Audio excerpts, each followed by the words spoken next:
4వ వచనం మనము చదువుకుందాం. 2వ పేతురు 1వ అధ్యాయము 4వ వచనం. ఇది స్థానిక సంఘ వాగ్దానమా లేకపోతే ముఖ్యాంశమా? మీటింగ్ కొరకు ముఖ్యాంశమా? ఓకే. 2వ పేతురు 1వ అధ్యాయము 4వ వచనం.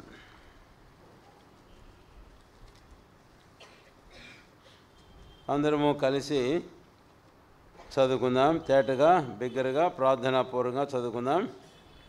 ఆ మహిమ గుణాశయములను బట్టి ఆయన మనకు అమూల్యములను అత్యధికములైన వాగ్దానములు అనుగ్రహించి ఉన్నాడు. దురాశను అనుసరించడం వలన లోకమందున్న భ్రష్టత్వమును ఈ వాగ్దానాల మూలముగా మీరు తప్పించుకొని దేవ స్వభావమునందు పాలివారు ఉన్నట్లు వాటిని అనుగ్రహించను. ప్రార్థన చేసుకున్నాం.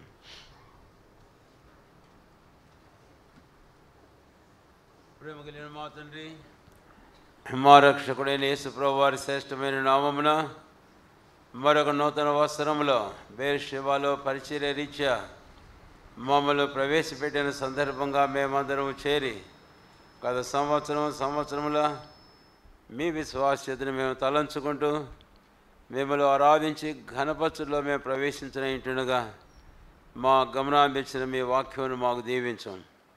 మీరే మాతో మాట్లాడు. మీ కొరకైన ఆరాధన, స్తుతి, కృతజ్ఞత ఆత్మతో మమ్మల్ని మీరు నింపండి.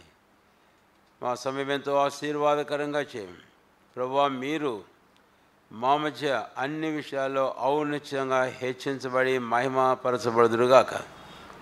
యేసువారి శ్రేష్టమైన నామమును స్తుతించి ప్రార్థించి వేడుకొనుచున్నాము తండ్రి, ఆమేన్.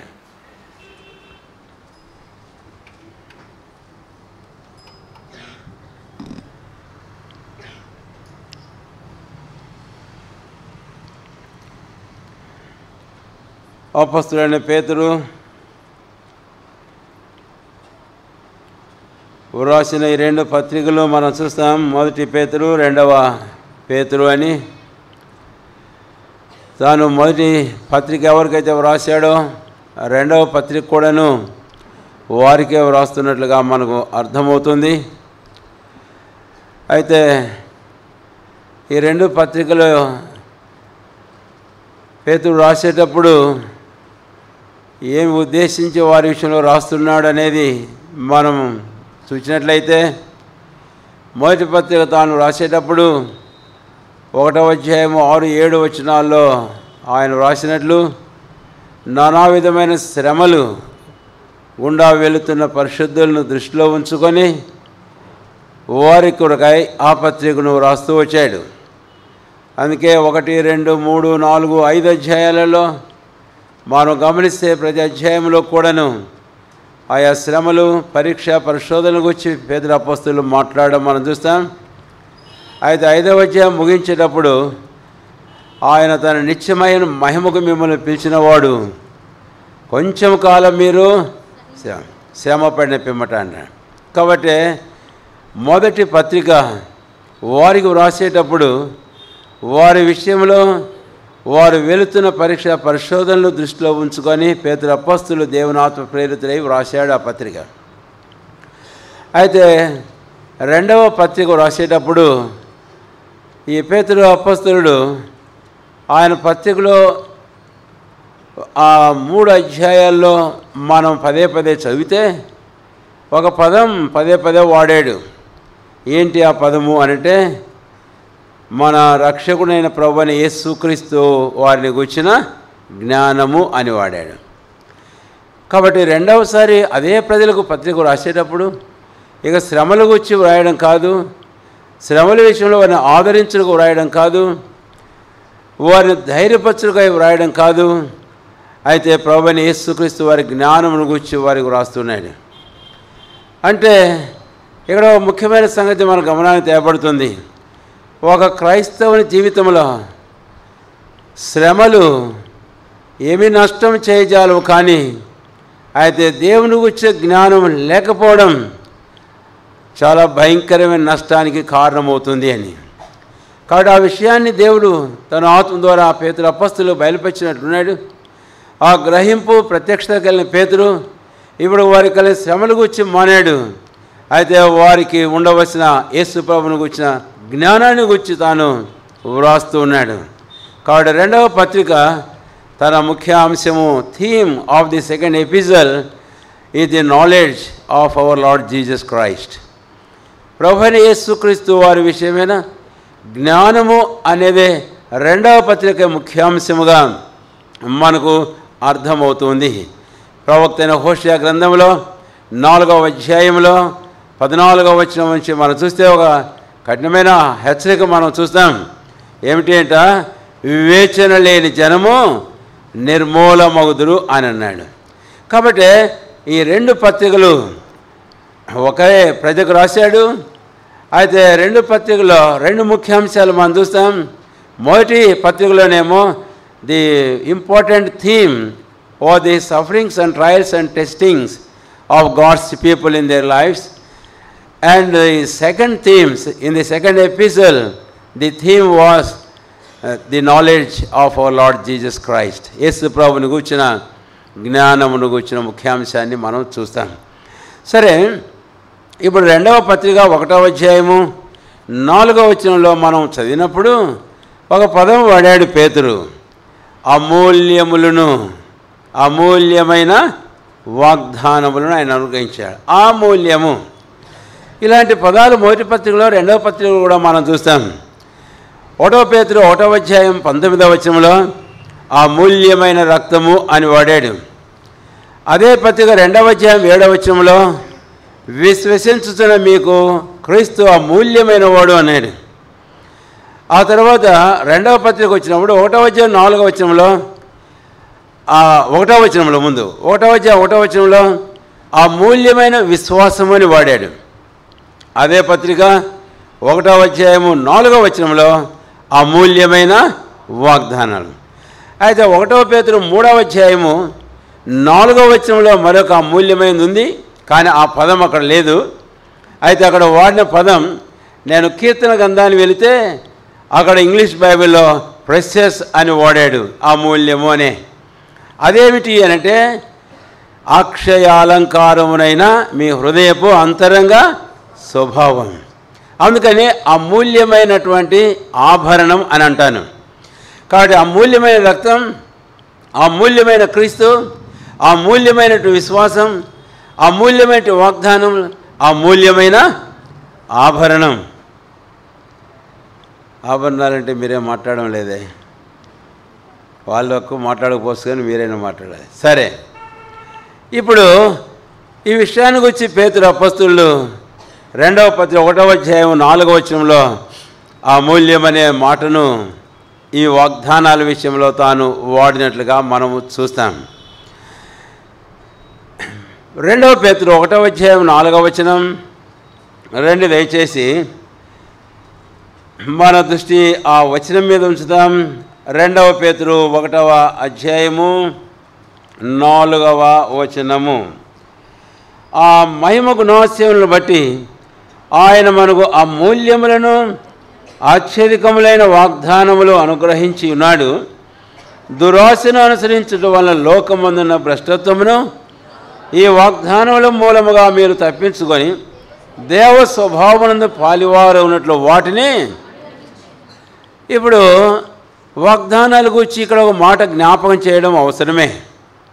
ఒకటి, the number of the promises, అంటే వాగ్దానముల సంఖ్య. సులభం గుర్తుండడానికి నేను ఆ మాట చెబుతున్నాను. ఒక వాగ్దానమా అండి, 2 వాగ్దానాలు, ఎన్ని వాగ్దానాలు? నాకోటి నీకేంటి అని అంటాం 1వ తారీఖు. అంటే ఒకటి కాదు, ప్రభు అనేకమైన వాగ్దానాలు అనుగ్రహించాడు. అందుకనే వాగ్దానాల విషయానికి వచ్చేటప్పటికి ఒక మాట చెప్పడం బాగుంటుందేమో. ఒకసారి గుంటూరు జిల్లాలో సువర్ధన్ యాత్రకు వచ్చాం. ఫిబ్రవరి నుంచి 14 ఓఎం ట్రక్స్ ఉండేటివి. సువర్ణరావు గారు గుంటూరులో అప్పుడు సేవ చేస్తున్నారు. అక్కడ నుంచి మాచర్ల దాకా వెళ్ళాం. దాదాపు ఒక నెల రోజుల క్యాంప్ అన్నమాట. మాచర్ల దాకా వెళ్ళిన తర్వాత సాయంకాలం అయింది, పొద్దుగుంకింది. అప్పుడు సువార్త మేము వీధిలో పోతుంటే ఒక యవనస్తుడు వచ్చాడు. అది ఇది మాట్లాడుతూ సోహన్ రావు గారితో డాక్టర్కి చాలా లైట్లు ఉన్నాయే ఈ సాగర్ డ్యామ్ మీద అంటుంటే ఆ కుర్రోడు అన్నాడు, ఇన్యూమరబుల్ లైట్స్ అండి అన్నాడు. అప్పుడు వెంటనే అన్నాడు, లెక్క లేకుండా ఎట్టుంటుందయ్యా ఆ లైట్లు కానీ అన్నాడు. అంతే కదా, వారు లెక్క పెడితే లెక్క లేకుండా పెడతారండి. కాబట్టి ప్రామిసెస్కి మనం వస్తే ఏమన్నాడు, ఇన్యూమరబుల్. అవును, మనం అర్థం చేసుకోవాలి, ఎన్నో కొన్ని తెలుసు మనకు, చాలా తెలిసినవచ్చు మనకు, అయితే ఇంకా అనేకమైన వాగ్దానములు, అందుకే అత్యధికములోనైన వాగ్దానములు. కాబట్టి the number of promises we cannot count. రెండవ మాటకు మనం వస్తే కనుక 2 పేతురు 1వ అధ్యాయము 4వ వచనం, అమూల్యము అని వాడినటువంటి మాటను ఇక్కడ మనం చూస్తాం. అంతేకాకుండా 2 కొరింథీ 1వ అధ్యాయంలో పౌలు అపొస్తలుల వాగ్దానాల గురించి 20వ వచనంలో ఈ మాట అంటాడు, దేవుని వాగ్దానములు ఎన్ని అయినను అన్యూ క్రీస్తునందు అవునన్నట్టుగానే ఉన్నవి. అందుకని వాగ్దానాల గురించి పేతురేమో అమూల్యం అన్నాడు, పౌలేమో అవన్నీ అవును అన్నట్టుగా ఉన్నాయి అన్నప్పుడు నేను ఇక్కడ ఒక మాట వాడాలని కోరుతున్నాను. The nature of the promises, ఈ వాగ్దానముల యొక్క స్వభావం, the nature of the promises, the number of the promises and the nature of the promises, they are precious. అంతేకాదు అవి నిలకడగా ఉండేవి, అవి స్థాపించబడినవి, రుజువవేవి. ఆయన మాటల్లో సున్నయ్యను పొల్లయ్యను మాత్రమును అవి అవును ఆమెనట్టుగా ఉన్నవి. అది ఎందుకని నేను ఆ పదం వాడాను, the nature of the promises అని. కాబట్టి దేవుడు మనకిచ్చిన వాగ్దానాలని ఆయన ఖచ్చితంగా తూచే తప్ప నెరవేర్చు నమ్మతగిన వాడు, వాగ్దానం చేసిన వాడు. ఇప్పుడు 3వ మాటకు మనం వెళితే అక్కడ 2 పేతురు 1వ అధ్యాయము 4వ వచనంలో, 2 కొరింథీ 1వ అధ్యాయం 20వ వచనంలో ఈ వాగ్దానాల గురించి దైవజనులు మాట్లాడేటప్పుడు మరొక తలంపు వచ్చేటట్టుగా ఒక మాట వాడారు. ఏమిటి అని అంటే, ఇక్కడ 2 పేతురు 1:4లో మనము దైవ స్వభావమునందు పాలివారం అవునట్లు. ఆ తర్వాత అపొస్తలుడైన పౌలు కూడా ఈ విషయానికి వచ్చి వ్రాసేటప్పుడు మన ద్వారా దేవునికి మహిమ కలిగినట్లు అన్నాడు. ఇంకా కొన్ని మాటలు ఉన్నాయి, అవన్నీ నేను ఇప్పుడు చెప్పడం లేదు. కానీ 3వదిగా the purpose of the promises అంటే వాగ్దానముల యొక్క ఉద్దేశం, వాగ్దానముల యొక్క ఉద్దేశం ఏమిటి అని. కాబట్టి 1 వాగ్దానముల సంఖ్య అత్యధికములైనవి, 2వది వాగ్దానముల యొక్క స్వభావం, అది అమూల్యమైనవి, అవి నెరవేర్చబడేవి, నిలకడగా ఉండేవి. 3వది ఆ వాగ్దానముల యొక్క ఉద్దేశం. చాలాసార్లు వాగ్దానాలు మనం పొందుతాం, వాగ్దానాల ఫలం మనం అనుభవిస్తాం, కానీ దాని వెనుక దేవుడు మనకి ఇచ్చిన వాగ్దానం యొక్క ఉద్దేశం ఏంటో మనం అర్థం చేసుకోకపోతే ప్రభు మన యందు ఏమాత్రమును సంతోషించడు. కాబట్టి ఈ సంవత్సరం ఈ ముఖ్యాంశం విషయంలో దైవ స్వభావమునందు పాలివారము ఉన్నట్లు వాటిని అనుగ్రహించను అన్నప్పుడు వ్యక్తిగతంగా కానీ లేకపోతే సహవాసంగా కానీ ఇలాగ ప్రత్యేకమైన సందర్భాల్లో కానీ ప్రభు మనకిచ్చే వాగ్దానముల వెనుక ఆయన ఉద్దేశం ఏంటి అన్నది మనం ఎప్పుడూ మర్చిపోకుండా మనసులో ఉంచుకుందుముగాక. ఆ ప్రకారం జీవించడానికి ప్రభు మనకు సాయం చేయనుగాక. ఇప్పుడు తర్వాత భాగాన్ని మనం వెళితే అత్యేకమైన వాగ్దానములు అన్నాడు కదా, అయితే నేను కనీసం 3 జ్ఞాపం చేయాలని కోరుతున్నాను. 1 ఆయన వాగ్దానములు, అందులోనూ అతి ప్రాముఖ్యమైన వాగ్దానాలు నేను మీకు 3 జ్ఞాపం చేయాలి అని కోరుతున్నాను. మనం ప్రభువును స్తుతించడంలో ప్రవేశించక ముందుగానే ఏమిటి ఈ అత్యధికమైన వాగ్దానములో ఒక అసమానమైన మూల్యమైన వాగ్దానము ఏమిటి అనే విషయానికి మనం వచ్చినట్లయితే కనుక the promise of the redeemer, విమోచకుని గూర్చినటువంటి వాగ్దానము. ఆదికాండములో 3వ అధ్యాయములో అక్కడ 15వ వచనంలో ఆ మాటను మనం చూస్తాం. ఆ దేవుడు సర్పముతో మాట్లాడేటప్పుడు ఇలాగన్నాడు, నీకును స్త్రీకిని నీ సంతానమునకును ఆమె సంతానమునకును వైరమును కలగజేతును అని అన్నాడు. ఆమె సంతానము అన్నప్పుడు ఎవరండి? పౌలు అపొస్తలులు తర్వాత మాట్లాడుతూ ఆయన గలతీయులకు రాస్తూ ఆ స్త్రీ సంతానాన్ని గురించి ఆ సంతానము క్రీస్తు అని అన్నాడు. 4వ వచనంలో కాలము పరిపూర్ణమైనప్పుడు దేవుడు తన కుమారుని ఆయన స్త్రీ యందు పుట్టి, కనుక ఆ సంతానం మన ప్రభు అయినటువంటి యేసుక్రీస్తే. కాబట్టి ఆదికాండములో పాత నిబంధనలో ఆ విమోచకుడైన ప్రభుని యేసుక్రీస్తు వారిని వచ్చిన వాగ్దానమును దేవుడు ఏనాడో చేశాడు. మొదటి మానవుడు సృజించబడినాడు, ఆ తర్వాత అవిధేయత పాపం చేసినాడు, ఆ వాగ్దానం వెలుగులోకి వచ్చింది.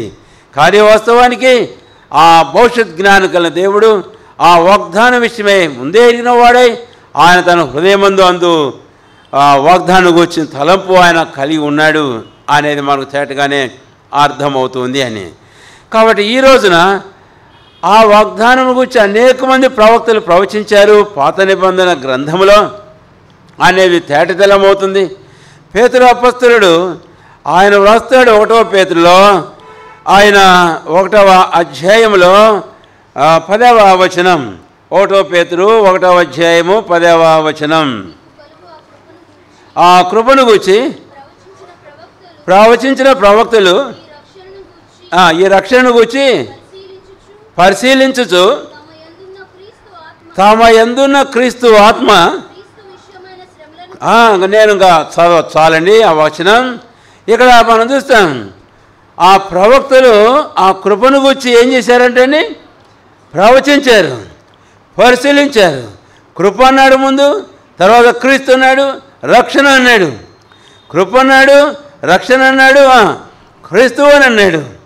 అవును, ఏమిటి ఆ కృప? ఆ కృప ఏమిటో కాదు, ప్రభువే. తీతుపత్రిక 2వ అధ్యాయము 11వ వచనంలో సమస్త మనుషులకు రక్షణకరమగు దేవుని కృప ప్రత్యక్షమైంది. యోహాను సువార్త 1వ అధ్యాయం 14వ వచనం.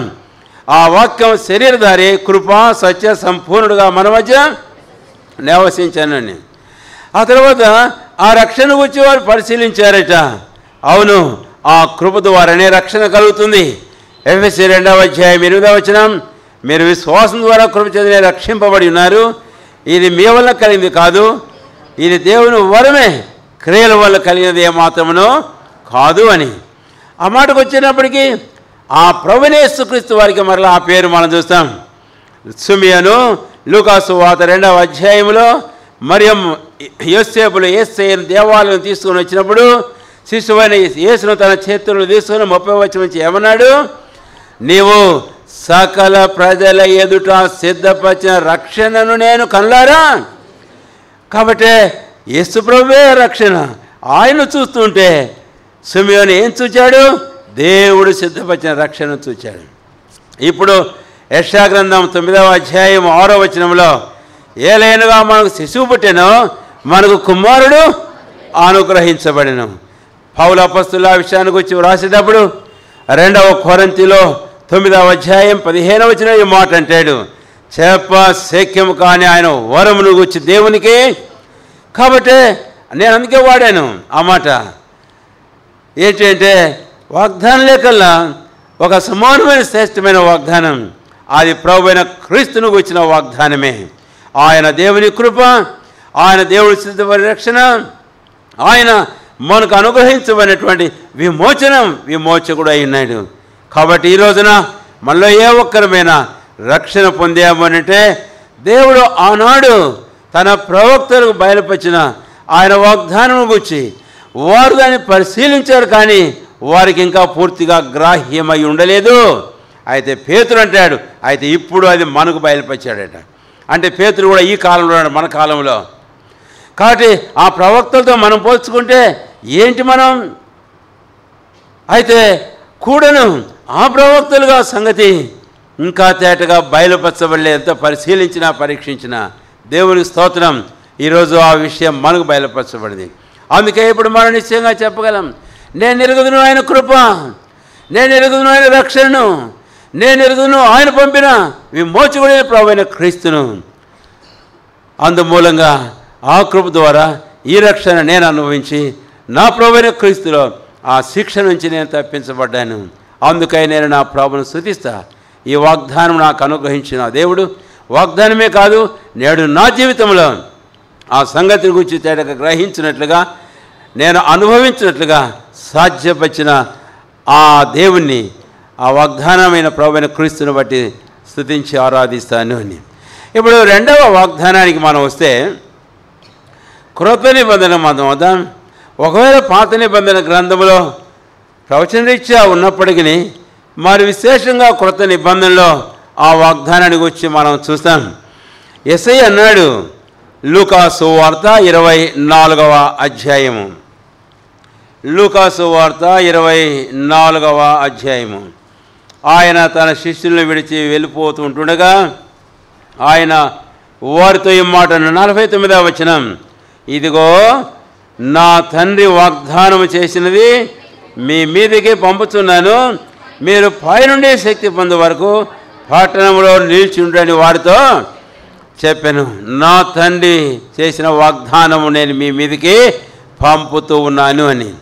కాబట్టి ఏం పంపాడు ప్రభువైన యేసుక్రీస్తు వారు? కాబట్టి the second very very important promise is the promise of the holy spirit. పరిశుద్ధాత్మను కూర్చుండే వాగ్దానమును తండ్రి చేశాడు. ప్రభువైన యేసుక్రీస్తు వారు ఆయన నిర్ణయ కాలంలో పరిశుద్ధాత్మని పంపించినట్లుగా మనం చూస్తాం. లూకాసు వార్త 12వ అధ్యాయము 49-50 వచనాలలో, నేను భూమి మీద అగ్నివే వచ్చేదని అది ఇప్పుడే రగులుకొని మండవల్లని నేను ఎంతో కోరుచున్నాను, ఆయనను నేను పొందవలసిన బాప్తిస్మన్నది కనుక నేను ఇబ్బంది పడుతున్నాను అని అన్నాడు. ఏమిటి ఆ అగ్ని? ఆ అగ్ని ఏమిటో కాదు, తండ్రి వాగ్దానం చేసిన ఆత్మయే ఆ అగ్ని. అయితే ఆ ఆత్మను, తండ్రి వాగ్దానం చేసినటువంటి ఈ ఆత్మను వారి మీదకి పంపించడానికి ప్రభువైన యేసుక్రీస్తు వారికి ఆటంకం ఉంది. ఆటంకం ఏంటంటే ఆయన ఇంకా బాప్తిసం పొందలేదు. ఏం బాప్తిసం అది? తొట్టిలో నీళ్ళ బాప్తిసమా? చెప్పలే త్వరగా. యోర్దాన్లో పొందాడు ఆల్రెడీ అప్పటికే. మరి ఈ బాప్తిసం ఏంటి? ఆయన తన మరణాన్ని గురించి మాట్లాడుతూ ఉన్నాడు.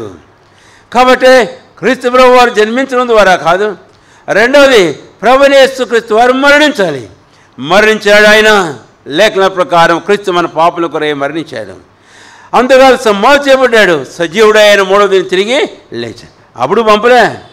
అయితే ఆ తర్వాత 40 దినాలు శిష్యులకు ప్రత్యక్షమైన ప్రభు ఆయన పరమునకు ఆరోహమైనాడు. లూకాసు వార్త 24వ అధ్యాయము 50వ వచనంలో ఆయన వారిని బేతనీ వరకు కొనిపోయి చేతులెత్తి వారిని ఆశీర్వదించుచుండగా ఆయన వారి ఎదురుని పరమునకు ఆరోహణమాయను అని. ఆ తర్వాత 10 దినములకు పరిశుద్ధాత్మని ఆ వాగ్దానమును వారి మీదకి పంపించాడు. అందుకనే ఆ దినం ఏ దినమట? పెంతెకోస్తు దినం. పెంతెకోస్తు అనగా 50వ దినము అని అర్థం. అది పాత నిబంధనలో దానికి ఆధారాలు ఉన్నాయి. 50వ దినము అంటే పెంతెకోస్తు అంటే ఇంకేంటో కాదు, 50th డే, 50వ దినము అని. ఎందుకో ఆ దినాన తండ్రి వాగ్దానం చేసిన వాగ్దానాన్ని యేసయ్య తన శిష్యుల మీద పంపించాడు. వెళ్ళి అక్కడ నిలిచి ఉండండి అని చెప్పిన ఆ యేసయ్య ఆ 40 దినాలు, ఆ తర్వాత 10 దినాలు అంటే ప్రభువైన యేసుక్రీస్తు వారికి పునరుత్థానం మొదలుకొని 50 దినములకు ఆయన వాగ్దానం చేసిన ఆత్మను వారి మీద పంపించినప్పుడు 2వ అధ్యాయం అపొస్తలుల కార్యములో ఆత్మ అగ్ని జ్వాలలు నాలుకలు విభాగించబడి వారి మీద రాలేడట. వారందరూ దేవుని ఆత్మతో నింపబడిన వారు అని. దేవుని స్తోత్రం.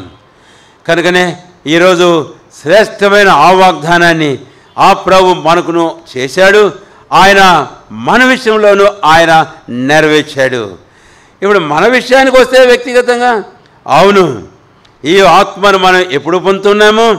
ఎఫెసీ 1వ అధ్యాయంలో మనం గమనించినప్పుడు 11వ వచనంలో 13వ వచనంలో మనం చూస్తాం. 13వ వచనం, మీరు సత్యవాక్యమునగా మీ రక్షణ సువార్తను విని విశ్వాసం ఉంచి వాగ్దానం చేయబడిన ఆత్మచేత you are sealed of the spirit of promise. వాగ్దానం చేయబడిన ఆత్మచేత మీరు ముద్రించబడ్డారన్నాడు. నిజమే. ఎప్పుడు ఒక పాపి అయిన వ్యక్తి సువార్తను విని తాను పాపిని గ్రహించి ప్రభువైన క్రీస్తు రక్షకుడు ఎరిగి క్రీస్తు యేసునందు విశ్వాసం ఉంచచ్చు నోటితో తన పాపలు ఒప్పుకుంటున్నాడు, ఆ రోజే పాపాలు క్షమించబడుతున్నాయి, ఆ రోజే రక్షణ పొందుతున్నాడు, ఆ రోజే క్రీస్తు ఆత్మచేత మోత్రించబడుతున్నాడు. అంటే ఇదేమిటో కాదు, this is the indwelt of Christ in his life. ఆ వ్యక్తి యందు దేవుని ఆత్మ అంతరంగమందు నివాసం చేయడమే. కాబట్టి ఆత్మను పొందడానికి ఇంకెప్పుడో ఏమో కాదు, ఇప్పుడే మనం పొందాం. అసలు యోహాను సువార్త 16వ అధ్యాయం 8వ వచనానికి మనం వెళ్ళినట్లయితే అక్కడ ప్రభువైన యేసుక్రీస్తు వారు ఈ మాట అంటాడు. ఆయన వచ్చినప్పుడు ఆయన ఏం చేస్తాడో తెలుసా? పాపమును గూర్చి, నీతిని గూర్చి, తీర్పును గూర్చి లోకమును ఒప్పుకొని చేయను. అంటే ఒక వ్యక్తి, ఒక పాపి అయిన మానవుడు తన పాపాన్ని గూర్చి ఒప్పించబడ్డానికి, అంతేకాదు తనకు బదులుగా నీతిమంతులైన క్రీస్తు పాపంగా చేయబడిన ఆ నీతి అయిన ప్రభువైన క్రీస్తును వచ్చి తాను ఒప్పించబడ్డానికి, మూడవది తన పాపం విషయమై నీతిమంతులైన క్రీస్తు తనకు బదులుగా శిలువలో ఆయన పొందిన తీర్పును గూర్చి, అనగా ఆయన మరణ భూస్థాపన పునరుత్థానాల గూర్చి ఒప్పించేవాడు పరిశుద్ధాత్ముడు. కాబట్టి ఒక వ్యక్తి జీవితంలో రక్షణ జరుగుతుంది అని అంటే the very ministration of the holy spirit of God, దేవుని యొక్క పరిశుద్ధాత్మని యొక్క పరిచర్యే. అందుకని అట్టి ఆత్మను వచ్చిన వాగ్దానానికై ప్రభువును స్తుతించి ప్రభువును కనపరుస్తాం. ఈరోజు నేను నా పాపాల గురించి ఒప్పించబడ్డాను, ఆ రక్షణ క్రీస్తుని గురించి నేను ఒప్పించబడ్డాను. అంతేకాదు ఈరోజు నేను రక్షించబడ్డాను, ఆయన నాకు బదులుగా పొందిన తీర్పును గురించి నేను ఒప్పించబడ్డాను, నేను విశ్వసించాను అని అంటే ఇది తండ్రి వాగ్దానం చేసిన ఆత్మ, ఆయనే పరిశుద్ధాత్ముడు. ఇక ఆ తర్వాత ఆయన మన యందు నివాసం చేస్తున్నాడు. ఆయన మన యందు నివాసం చేయడమే కాదు, ఆయన మనకు అనుగ్రహించబడిన ధన్యతలు ఎన్నో మన జీవితాలు చూస్తాం. ఒకటి నేను మీకు జ్ఞాపం చేయగోరుతున్నాను. 1 కొరింథీ 12వ అధ్యాయము 13వ వచనం, యూదులమైనను హెల్లేనీయులమైనను గ్రీసు దేశస్థులమైనను దాసులమైనను స్వతంత్రులమైనను మనమందరం ఒక్క ఆత్మ యందు ఒక శరీరంలోనికి ఒక శరీరంలోనికి చేర్చబడ్డామంట, ఐక్యపరచబడ్డాం. అంటే what is the ministry of the holy spirit for those who accepted received Christ as their personal saviour. ఎవరు ప్రభువైన క్రీస్తును తమ వ్యక్తిగత రక్షణ అంగీకరించారో అలాంటి వారి విషయంలో కూడా పరిశుద్ధాత్మని పరిచర్య ఏమిటి అనేది మనం గమనించినట్లయితే అక్కడ మనకు తేటగానే అర్థమవుతుంది. ఆయన వారందరినీ ఏం చేస్తున్నాడట? ఒక శరీరంలోనికి ఐక్యపరుస్తూ ఉన్నాడు, ఒక శరీరంలోనికి ఐక్యపరుస్తూ ఉన్నాడు. కాబట్టి ఇది ఈరోజు మన జీవితాల్లో రక్షణ పొందిన మనం ఒక శరీరంలో సమకూర్చబడ్డామనంటే ఇది కేవలం పరిశుద్ధాత్మని యొక్క పరిచర్య. నిజమే, యోహాను సువార్త 11వ అధ్యాయము 50వ వచనం 52వ వచనంలో మనం చూస్తే ఆయన చెదిరిపోయిన దేవుని పిల్లలందరూ ఏకముగా సమకూర్చబడిగా ఆయన చావనే ఉన్నాడు. అంటే the purpose of the death of Christ is to gather all the children of God who was scattered. వారందరినీ ఏకముగా సమకూర్చడానికి. అయితే సమకూర్చింది ఎవరు అంటే పరిశుద్ధాత్ముడు. ఆయన వారందరినీ ఏం చేశాడు? సమకూర్చి ఒక శరీరంలోనికి ఐక్యపరిచాడు. కాబట్టి ఈ నూతన బాంధవ్యం ఈరోజు మన జీవితాల్లో తేపడింది. అందుకై ప్రభువును స్తుతించి ప్రభువును మనం ఘనపరుస్తున్నాం కాక. ఈ ఆత్మ ఆదరణకరం ఒక ఆత్మ, ఈ ఆత్మ సర్వశక్తులు నడిపించే ఆత్మ. ఈ ఆత్మ మన జీవితాల్లో మరింత నివసింప అనుగ్రహించిన తండ్రి అట్టి పరిశుద్ధాత్మ వాగ్దానం, ఆ అనుభవాన్ని బట్టి మన జీవితంలో ఆయన్ను ఆరాధించి ఆయన్ని మనం ఘనపరచుదుముగా. కానీ ఇప్పుడు మరొక వాగ్దానానికి మనం వచ్చినట్లయితే పేతురు అపొస్తలుడు తాను రాసిన 2వ పత్రిక 3వ అధ్యాయము 4వ వచనంలో, 2వ పేతురు 3వ అధ్యాయం 4వ వచనంలో ఆయన మాట అంటాడు, ఆయన రాకడను గూర్చిన వాగ్దానము చాలంతే. కాబట్టి ఆయన రాకడను గూర్చిన వాగ్దానము ఇది చాలా ప్రాముఖ్యమైనది. This is like an anchor for the church of Christ Jesus. ప్రభువైన యేసుక్రీస్తు వారి యొక్క సంఘమునకు ఈ వాగ్దానం ఒక లంగరు వంటిది. ఎలాంటిది చెప్పండి? ఒక లంగరు వంటిది. నిరీక్షణే కన్నా లేకపోతే లోకస్తులందరికంటే ఎవరట మనం? ఎవరు? దౌర్భాగ్యులమైందుము. ఉన్నది ఉన్నట్టు చెప్పాలి. అక్కడ పౌలు అపోస్తలుడు కొరింథీయులకు రాసిన మొదటి పత్రిక 15వ అధ్యాయంలో ఆ మాటను రాస్తూ వస్తారు. 19వ వచనం ఇంకా ఆ వచనంలో మనం చూస్తాం. కాబట్టి ఈ నిరీక్షణ మన ఆత్మకు లంగరు వలె ఉన్నదని దేవుని వాక్యంలో మనం గమనిస్తాం. హెబ్రీ పత్రిక 6వ అధ్యాయంలో రోమాలు రాస్తూ పౌలు అపోస్తలుడు 5వ అధ్యాయంలో ఈ మాట అంటాడు, ఈ నిరీక్షణ మనలను సిగ్గుపరచదు అని అన్నాడు. కాబట్టి ఏ నిరీక్షణ అది? రాకడను కూర్చిన. అందుకనే నేను రాకడా అనే మాట చెప్పకుండా థర్డ్ ప్రామిస్ అనే దానికి వచ్చినప్పుడు the promise of the hope, నిరీక్షణను కూర్చిన వాగ్దానం. 14వ అధ్యాయం యోహాను సువార్త 2వ వచనంలో నేను వెళుతున్నాను, మీ కొరకై స్థలం సిద్ధపరచ వెళుతున్నాను, నా తండ్రి ఇంటి అనేక నివాసములు మీకు కలవు, లేనిడలా నేను మీతో చెప్పియుందును, నేను వెళుతున్నాను, అయితే మరలా వస్తాను, నా యొద్ద ఉండుటకు నేను మిమ్మల్ని మరలా తీసుకొని పోవడానికి వస్తానన్నాడు. కాబట్టి the promise of this living and blessed hope, సజీవమైన శుభప్రదమైన నిరీక్షణకు వచ్చిన వాగ్దానం యేసయ్య మనకిచ్చాడు. ఈ వాగ్దానం మన ఆత్మకు లంగరు వలె ఉంది. ఈ వాగ్దానం చేసేవాడు నమ్మదైనవాడు. ఈ వాగ్దానం పొందిన మనం ఏ మాత్రమును సిగ్గు పడము. కాబట్టి ఇటు వాగ్దానం కలవారమై మనము ప్రభువును స్తుతించి ప్రభువును ఆరాధించి ప్రభువును ఘనపరచవలసిన వారంగా ఉన్నాం. యోబు భక్తుడు తన జీవితంలో ఆయన ఆ మాట చెప్పగలిగాడు పదే పదే. ఏమిటి ఆయన చెప్పిన మాట? యెహోవాను స్తుతి కలుగును గాక అన్నాడు. చెప్పండి, యెహోవాకు ఏం కలుగును గాక అంటే ఆ యోబు సుఖములోను దుఃఖములోను, తర్వాత అనుకూలతలో ప్రతికూలతలను, మేలులోను కీడులోను ఒకే రకమైన మనస్తత్వం కలిగి ఉన్నాడు. ఒక్క మనసు.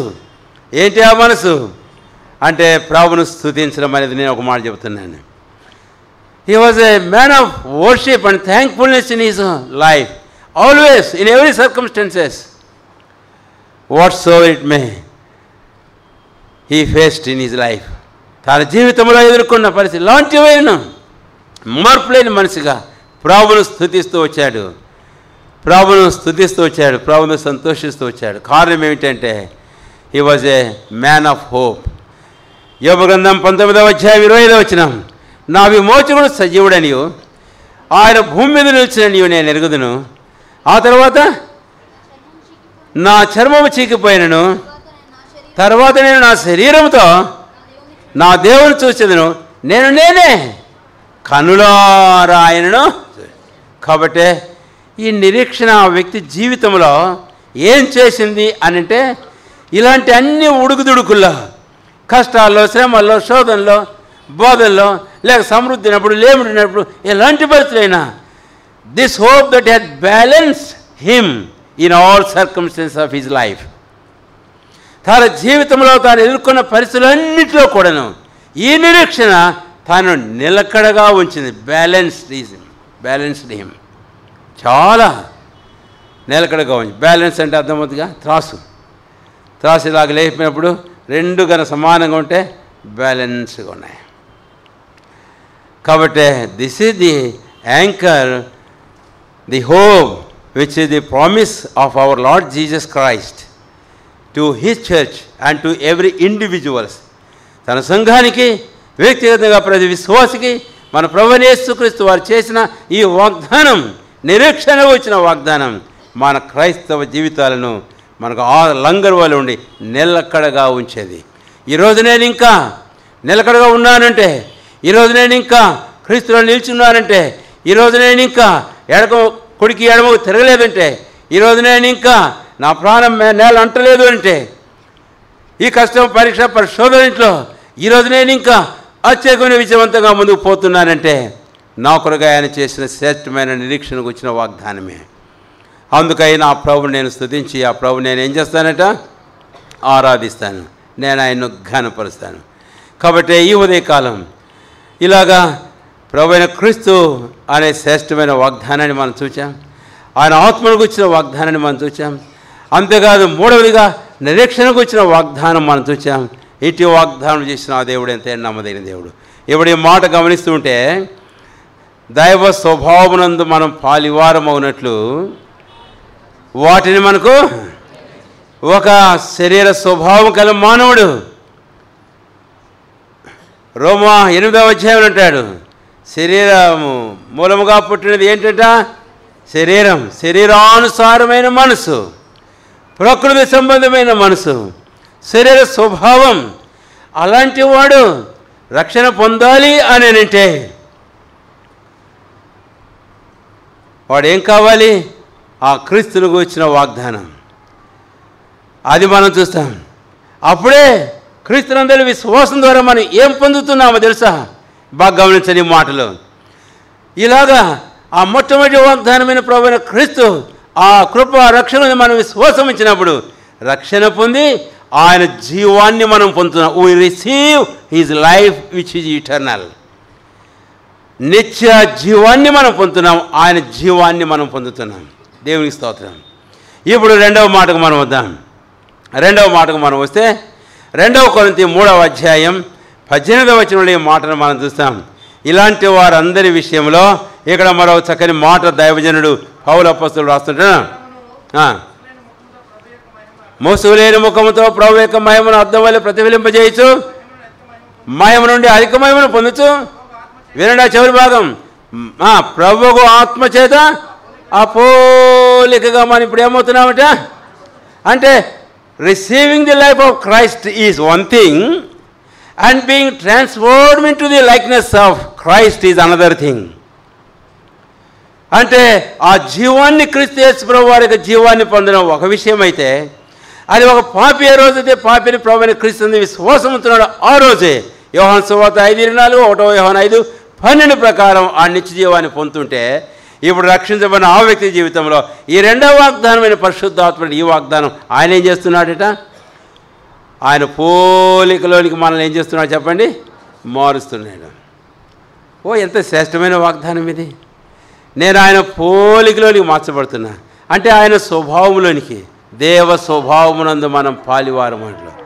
అది చేసేవారు ఎవరు? పరిశుద్ధాత్ముడైన ప్రభుగాత్మ మన జీవితాల్లో పనిచేస్తూ మనల్ని అనుదిన క్రైస్తవ జీవితంలో ఆ ప్రభు ఆ పోలికలోని మనం మార్చుతున్నాడు. ఏం వాగ్దానం ఈ వాగ్దానం! అందుకే ఈరోజు నా జీవితంలో శరీరంలో జీవిస్తున్న అనేకమైన ఇబ్బందులు, అవతలు, లోటుపాట్లు, కొరతలు అయినా దినాలు గడిచే కొద్ది ప్రభు ఆత్మ నాయన పనిచే నేను అనుమతించినప్పుడు ఆ ప్రభు ఆత్మ నన్ను క్రీస్తు పోలికలోని మారుస్తున్నాడు. నాకు అర్థమవుతుంది. అందుకే నేను నా ప్రభును స్తుతిస్తాను, ఆరాధిస్తాను. 3వ మాటకు వస్తున్నాను మరలా, నిరీక్షణ.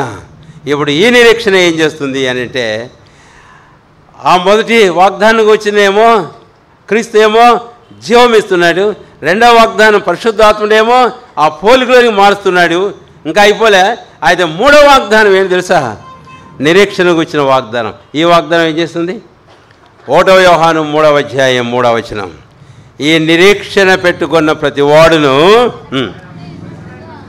ఆయన పవిత్రుడైనట్లు తాను పవిత్రుడిగా చేసుకొనును. 2వ వచనం, 2వ వచనం, ప్రియులరా ఇప్పుడైతే మనం దేవుని పిల్లమైనాం, మనం ఇక మీద ఏ మోదుమో మనకి ఇంకా ప్రత్యక్షపరచలేదు, కానీ ఆయన ప్రత్యక్షమైనప్పుడు మనం ఆయన చూదము కనుక ఆయన పోలి. There is the completion of this transformation. అక్కడ ఈ రూపాంతరం అనే కార్యము, ప్రక్రియ యొక్క కార్యం యొక్క ముగింపును మనం చూస్తాం. ఇది ముగించేది ఏంటి? వాట్ కన్జ్యూమేట్స్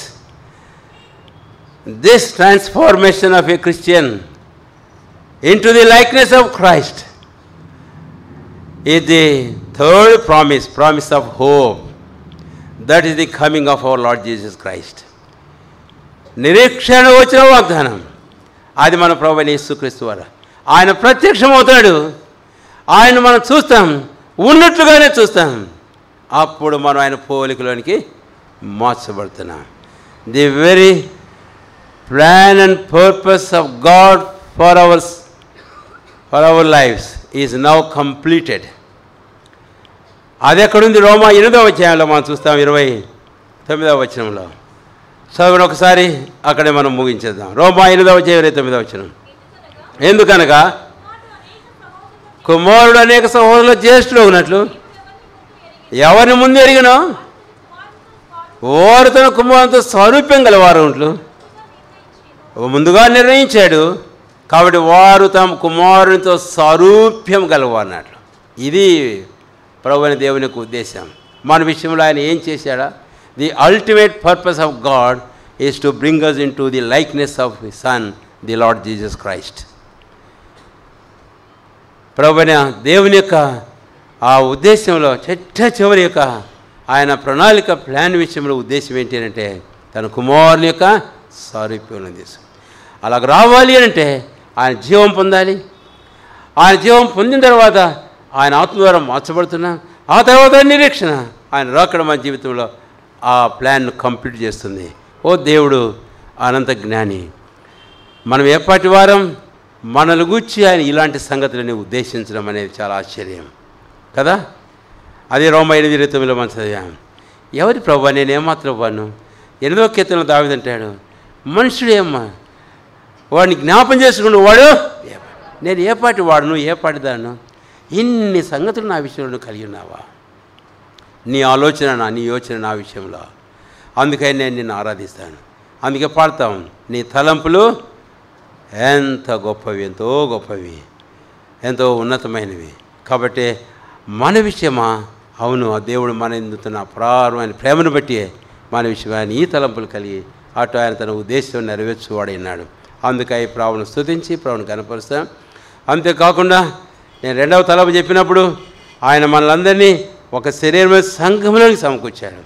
కాబట్టి ఇలాగున ఈ స్థలంలో మనం కూడి ప్రభువును ఆరాధించి సేవించడానికి కొరకాయ ఆయన ఈ స్థలంలో ఇచ్చాడు, ఏర్పాట్లు ఇచ్చాడు, దైవ సేవకులను ఇచ్చాడు, విశ్వాసాలు ఇచ్చాడు, దేవుని వాక్యములు ఇచ్చాడు.